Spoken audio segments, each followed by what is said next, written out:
भारत के तटीय क्षेत्र को, विशेष करके पूर्वी क्षेत्र को प्रभावित किया और उसमें भी सबसे ज्यादा दुष्परिणाम पश्चिम बंगाल के हमारे भाइयों बहनों को, पश्चिम बंगाल के नागरिकों को, यहाँ के संपत्ति को बहुत हानि पहुंचाई है। साइक्लोन की संभावनाओं से लेकर के लगातार मैं इससे संबंधित सभी लोगों से संपर्क में था। भारत सरकार भी सतत राज्य सरकार के संपर्क में थी। साइक्लोन का नुकसान कम से कम हो, इसके लिए जो भी आवश्यक कदम उठाने चाहिए उसके लिए राज्य सरकार और केंद्र सरकार ने मिलकर के भरसक प्रयास किया। लेकिन उसके बावजूद भी करीब करीब 80 लोगों के जीवन हम नहीं बचा पाए। इसका हम सबको दुख है। जिन परिवारों ने अपना स्वजन खोया है उनके प्रति केंद्र सरकार, राज्य सरकार और हम सबकी संवेदनाएं हैं और इस संकट की घड़ी में हम उनके साथ हैं। संपत्ति का भी नुकसान काफी होता है, चाहे एग्रीकल्चर हो, चाहे पावर सेक्टर हो, चाहे टेलीकम्युनिकेशन हो, चाहे घरों का उजड़ जाना हो, अनेक प्रकार का, चाहे वो इंफ्रास्ट्रक्चर का हो, चाहे व्यापार जगत से लोग जुड़े हुए हो, चाहे खेती क्षेत्र से जुड़े हुए, हर किसी को नुकसान होता है।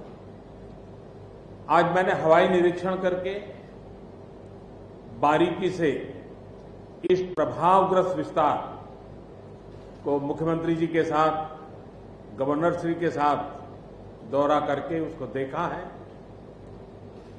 अभी राज्य सरकार ने और मुख्यमंत्री जी ने विस्तार से मेरे सामने जो भी प्राथमिक आकलन है उसका ब्यौरा दिया है।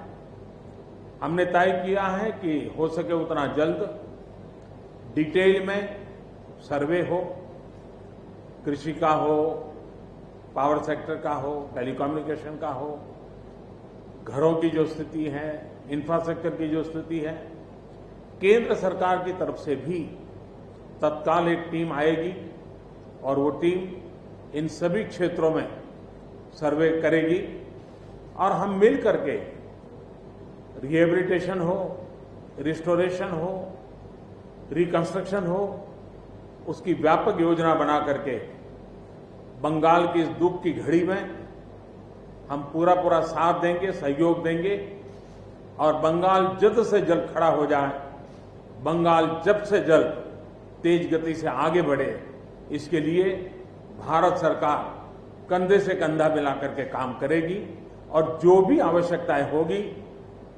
उन आवश्यकताओं को पूर्ण करने के लिए भारत सरकार के जो भी नीति नियम है उसका पूरी तरह उपयोग करते हुए पश्चिम बंगाल की मदद में हम खड़े रहेंगे। अभी तत्काल जो इस संकट की घड़ी में राज्य सरकार को कठिनाई न हो, इसके लिए एक एडवांस असिस्टेंस के रूप में 1000 करोड़ रुपया भारत सरकार की तरफ से व्यवस्था की जाएगी।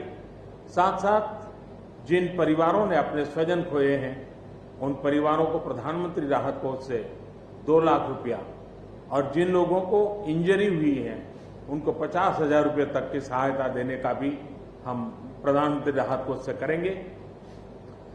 पूरी दुनिया एक संकट से जूझ रही है।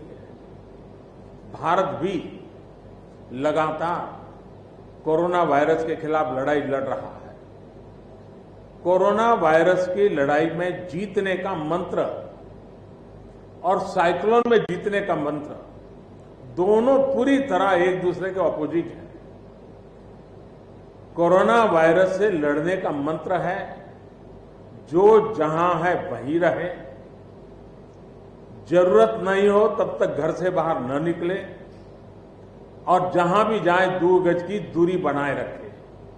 लेकिन साइक्लोन का मंत्र है कि साइक्लोन आ रहा है, जल्दी से जल्दी सुरक्षित स्थल पर आप शिफ्ट कर जाइए, वहां पर पहुंचने का प्रयास कीजिए, अपना घर खाली कीजिए। यानी दोनों अलग अलग प्रकार की लड़ाइयां एक साथ पश्चिम बंगाल को लड़नी पड़ी है, लेकिन उसके बावजूद भी ममता जी के नेतृत्व में राज्य सरकार ने भरसक प्रयास किया है।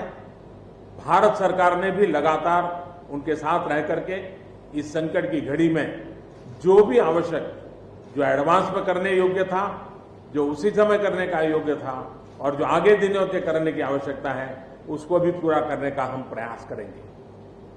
आज समग्र देश को जिनके लिए गौरव है, ऐसे राजा राममोहन राय जी की जन्म जयंती है और उस समय मेरा पश्चिम बंगाल की इस पवित्र धरती पर होना मेरे मन को छूने वाली बात होती है।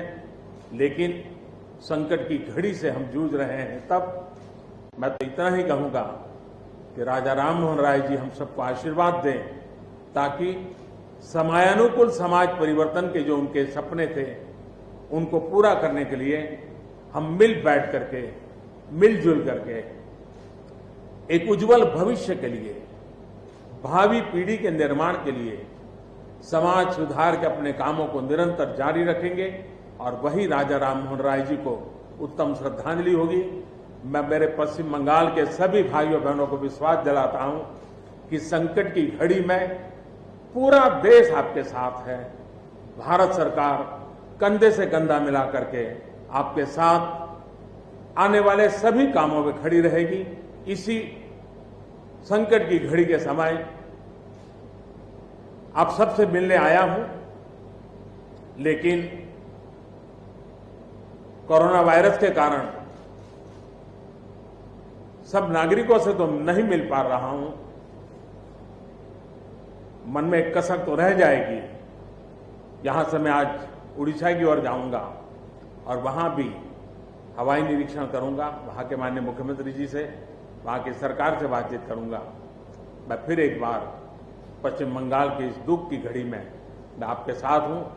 जल्द से जल्द आप इस संकट से बाहर निकले, इसके लिए मैं पूरी तरह आपके साथ रहूंगा। बहुत बहुत धन्यवाद।